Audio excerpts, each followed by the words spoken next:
हे केशव, तुम्हारे कहे अनुसार यदि फल प्रारब्ध ने अपनी मर्जी से देना है तो फिर प्राणी को कर्म करने की आवश्यकता ही क्या है?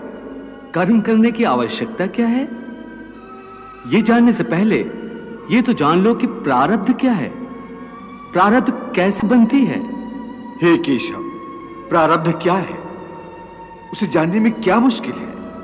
यह तो सीधी सी बात है कि जो भगवान की इच्छा है वही मनुष्य का प्रारब्ध होती है।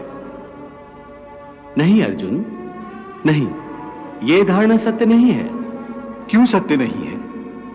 क्योंकि मैं किसी के प्रारब्ध नहीं बनाता, ना मैं किसी प्राणी के कर्म अथवा कर्म फल के हिसाब में दखल देता हूं। इसलिए प्राणी की प्रारब्ध बनाने में मेरा कोई हाथ नहीं होता। फिर कौन बनाता है प्राणियों का प्रारब्ध? प्राणियों के अपने कर्म। अर्थात ये कि प्राणी जैसे कर्म करेगा उसका वैसा ही फल पाएगा।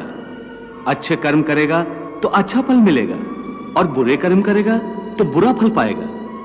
यही जो प्राणी के अच्छे बुरे कर्मों के अच्छे बुरे फल का हिसाब है, इसी को प्रारब्ध कहते हैं।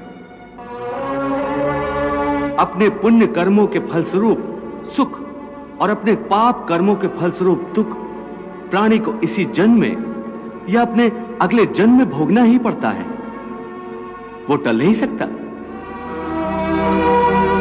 इसलिए अकर्मण्य हुए बिना निरंतर अपने धर्म के अनुसार कर्म करते जाओ और मन में यह पक्का विश्वास रखो कि जिस नियत के साथ तुम कर्म करोगे उसी नियत के अनुसार तुम्हें फल अवश्य मिलेगा।